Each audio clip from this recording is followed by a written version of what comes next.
CM KCR పాలేరు సభలో కీలక వ్యాఖ్యలు చేశారు. తుమ్మల నాగేశ్వరరావుపై సంచలన ఆరోపణలు చేశారు. ఉమ్మడి ఖమ్మం జిల్లాలో ఒక్క సీట్ రాకుండా చేశారని కేసీఆర్ పాలేరు సభలో ఫైర్ అయ్యారు. ఇంట్లో కూర్చున్న తుమ్మలకు మంత్రి పదవి ఇచ్చానని ఎమ్మెల్యేను ఎమ్మెల్సీని చేశారని చెప్పారు. 5 ఏళ్లు జిల్లాను అప్పగిస్తే ఖమ్మంకు చేసింది గుండు సున్నా అని కేసీఆర్ ఆరోపించారు.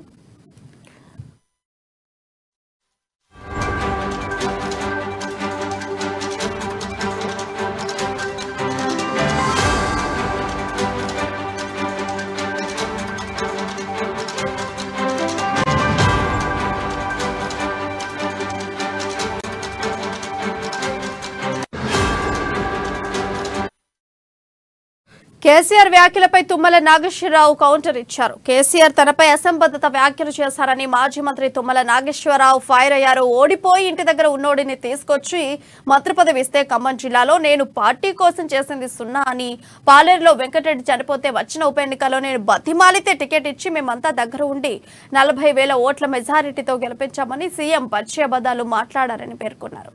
నిజానికి ఆ రోజు పాలేరులో పోటీ చేయడానికి ఎవరూ ముందుకు రాకపోతే పార్టీ శ్రేయస్సు కోరి నేను పోటీ చేశానన్న సంగతి మర్చిపోయి దిగజారుడు వ్యాఖ్యలు చేయడం దురదృష్టకరమన్నారు.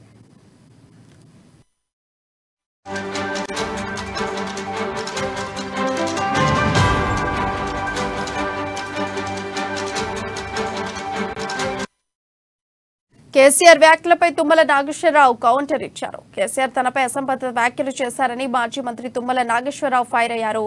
ఓడిపోయి ఇంటి దగ్గర ఉన్నోడిని తీసుకొచ్చి మంత్రి పదవి ఇస్తే ఖమ్మం జిల్లాలో నేను పార్టీ కోసం చేసింది సున్నా అని, పాలేరులో వెంకటరెడ్డి చనిపోతే వచ్చిన ఉప ఎన్నికల్లో నేను బతిమాలితే టికెట్ ఇచ్చి మేమంతా దగ్గర ఉండి 40 ఓట్ల మెజార్టీతో గెలిపించామని సీఎం పచ్చి అబద్దాలు మాట్లాడారని పేర్కొన్నారు.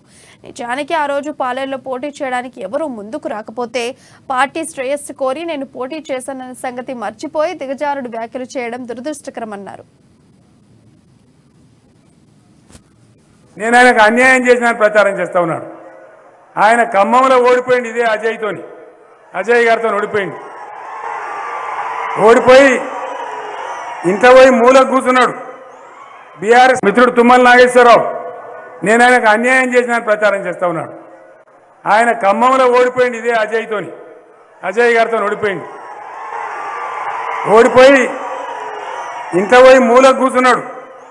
బీఆర్ఎస్ ప్రభుత్వం వచ్చిన తర్వాత నేను పాత స్నేహితం ఉందని, పర్వాలేదు సీనియర్ నాయకుడని ఆయనను తీసుకొచ్చి ఏ పదవి లేకున్నా మంత్రి పదవి ఇచ్చి ఎమ్మెల్సీని చేసి ఆ తర్వాత పాలేరులో ఆనాడు వెంకటరెడ్డి గారు చనిపోయినారు.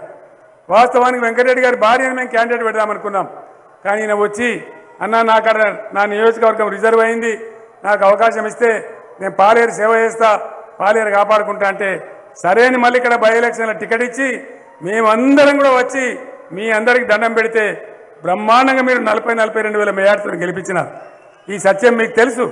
ఓట్లేసిందే మీరు. నేను ఒకటే మాట్లాడుతున్నా, నీకు ఇంత పనిచేసి నువ్వు ఓడిపోయి ఉంటే మంత్రి చేసి ఎమ్మెల్సీ చేసి మళ్ళీ ఇక్కడ పాలేరులో ఎమ్మెల్యే చేసి 5 ఏళ్ళు జిల్లా మీద ఏకఛత్రాధిపత్యం ఇస్తే నువ్వు చేసింది ఏంది? సున్నా, గుండు సున్నా. ఖమ్మం జిల్లాలో ఒక సీట్ రాకుండా చేసినావు. ఎవరు ద్రోహం చేసిండ్రు? ఎవరికి నష్టం చేసిండ్రు? బీఆర్ఎస్కు తుమ్మల అన్యాయం చేసిండా లేదా బీఆర్ఎస్ తుమ్మలకు అన్యాయం చేసిందా? న్యాయం చెప్పాల్సింది మీరు అని చెప్పి నేను మనవి చేస్తా ఉన్నా. నా గురించి 40 సంవత్సరాల నా రాజకీయ జీవితాన్ని తెలిసినటువంటి నువ్వు, చూసినటువంటి నువ్వే చెప్పావు ఆ కొడుకు దగ్గర, అదే రాము ఈరోజు నేను ముఖ్యమంత్రిని, నువ్వు మంత్రివిరా, మనం వేరే పార్టీలోకి వెళ్తే ఇన్ని వేల మంది వస్తారా నీకు నాకు? అది తుమ్మలకే సాధ్యంరా. అందుకని నేను తీసుకున్నా. ఆయన జేబులో నువ్వు చేయబెట్టి చూడు, రూపాయి కాగితం ఉంటే నేను ముఖ్యమంత్రి పదవి రిజైన్ చేస్తానని చెప్పావు. నిజంగా నాకు 40 సంవత్సరాలు బట్టి నా జేబులో రూపాయి లేదు. మీ అండదండలతోటి, మీ ఆశీర్వాదంతో, మీ బలంతో నేను రాజకీయాలు చేస్తున్నా. అటువంటి మనిషిని పట్టుకొని నిస్సిగ్గుగా ముఖ్యమంత్రిగా ఉండి 40 సంవత్సరాల నా చరిత్ర తెలిసినటువంటి నువ్వు ఈ రకంగా మాట్లాడటం నీ నీతికి, నీ జాతికి పనికిరాదు చంద్రశేఖరరావు గారు అని చెప్తున్నా. నిన్ను ఇప్పటికే ఎవరూ నమ్మజాలకపోయారు. ఆ రోజు సోనియా గాంధీ గారికి ఇచ్చిన మాట కానుంచి ఈ రోజు తుమ్మల నాగేశ్వరరావుని నువ్వు విమర్శించే స్థాయికి దిగజారిపోయావంటే అది నీ యొక్క మానసిక దౌర్బల్యం అని చెప్పి కూడా ఈ సందర్భంగా మనం చేస్తున్నాం. నువ్వు గౌరవ ముఖ్యమంత్రి పోస్ట్ లో ఉన్నావు కాబట్టి మర్యాదమైనటువంటి పదాలతోటే నిన్ను సంబోధిస్తున్నా. కానీ నువ్వు ఆ స్థాయిలో ఉండి దిగజారుడు మాటలు మాట్లాడుతున్నావు. అది ముఖ్యమంత్రి పదవికి తగదు అని చెప్పి నీకు విజ్ఞప్తి చేస్తున్నా. కాబట్టి దయచేసి ఈ జిల్లాలో నేను ఉన్నటువంటి 4 సంవత్సరాల 5 మాసాల్లో అన్ని పథకాల్లో నేనే నెంబర్ 1.